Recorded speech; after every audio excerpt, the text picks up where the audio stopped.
नमस्कार। मैं GRS news के लिए गिरीश शेखरवार। सभी संवैधानिक संस्थाओं पर एक एक कर कब्जा करने के बाद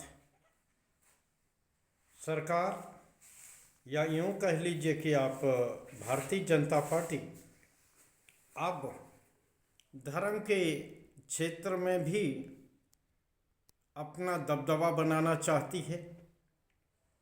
वो ये तक चाहती है कि सभी धर्माचार उसके अनुसार ही आचरण करें, उनके अनुसार ही समाज में बोलें, उनके अनुसार ही ऐसे वक्तव्य दें जो न सिर्फ सरकार को बल्कि पार्टी को भी फायदा पहुंचाने में सक्षम है।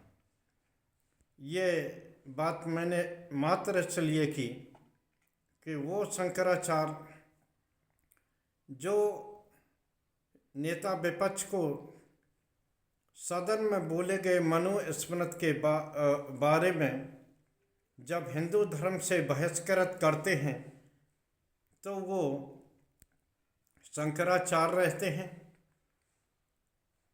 अडानी के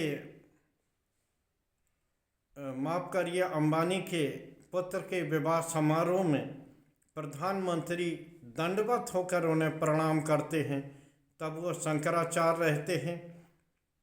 कुंभ में जब वो शाही सवारी पर स्नान करने जाते हैं या जब उन्हें कुंभ क्षेत्र में तीर्थ क्षेत्र प्रयाग में जब उन्हें जगह का आवंटन होता है तो वो शंकराचार्य जी के रूप में ही किया जाता है। लेकिन जैसे ही वो कुंभ में हुई भगदड़ को लेकर योगी आदित्यनाथ पर सवाल खड़ा करते हैं, सरकार की नीतियों पर सवाल खड़ा करते हैं, तो वो शंकराचार्य नहीं रहते। माघ में जो इस समय मेला लगा हुआ है प्रयागराज में, लाखों लाखों श्रद्धालु उसमें जाते हैं। मौनी अमावस्या के अवसर पर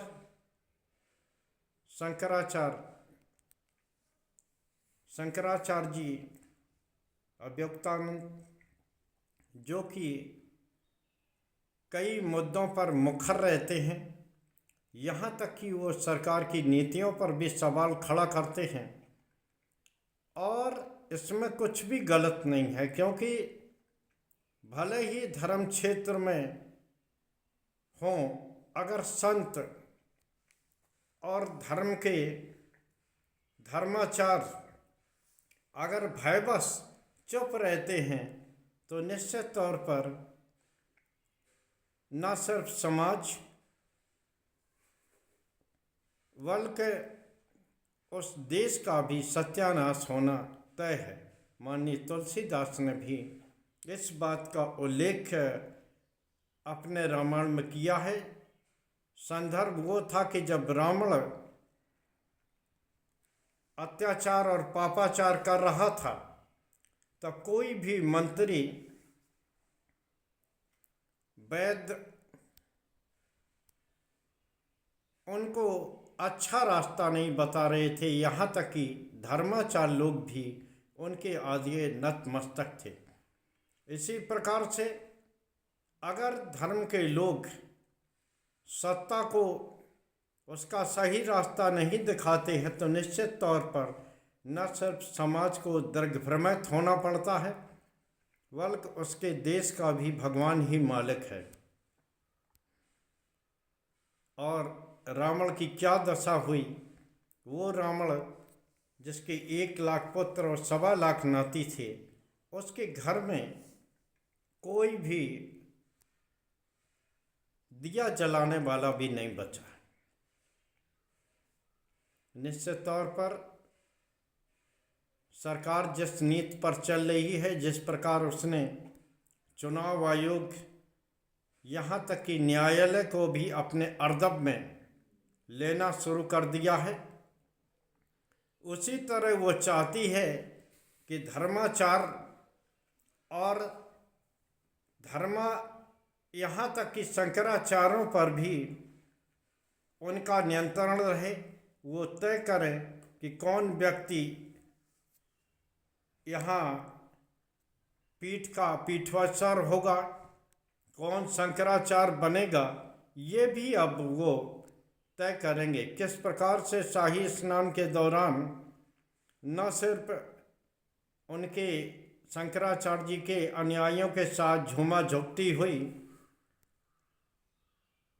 और शंकराचार्य के खिलाफ भी किस प्रकार का दुष्प्रचार किया गया, यहाँ तक कि उन्हें शंकराचार्य मानने से इनकार किया गया। ये दर्शाने को काफ़ी है कि किस प्रकार से सत्ता अपने अहंकार में चूर है। निश्चित तौर पर जब भी कभी सत्ता या राजा दिग्भ्रमित हुआ है तो देश के संतों ने उन्हें अच्छी राय दी है, सदमत पे चलने की राय दी है। लेकिन कहते हैं जब सत्ता को अहंकार हो जाए और वो सत्ता जो खुद को सनातन की पोषक बताए और वो ही सनातन का बार बार खंडन करे, निश्चित तौर पर उसकी आलोचना होना चाहिए। जिस प्रकार केवल राजनीतिक फायदा उठाने के लिए अधूरे राम मंदिर का शिलान्यास किया गया और जिसका निषेध भी शंकराचार्य जी ने किया, लगता है इन्हीं सब बातों के कारण ही शंकराचार्य जी की अवहेलना सत्ता द्वारा की जा रही है। निश्चित तौर पर शंकराचार्य जी की अवहेलना को लेकर न सिर्फ हिंदू बल्कि उन सनातन प्रेमियों का जो कि अन्य दलों में भी हैं, उनके मन में भी एक टीस है। देखना ये है कि वो सत्ताधीश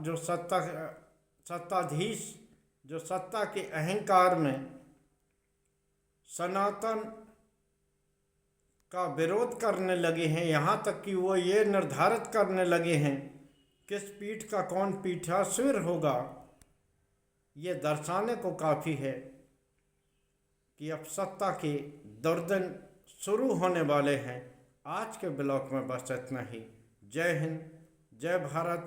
कल फिर किसी नए मुद्दे पर आपके साथ जुड़ने का प्रयास करूंगा। जय हिंद।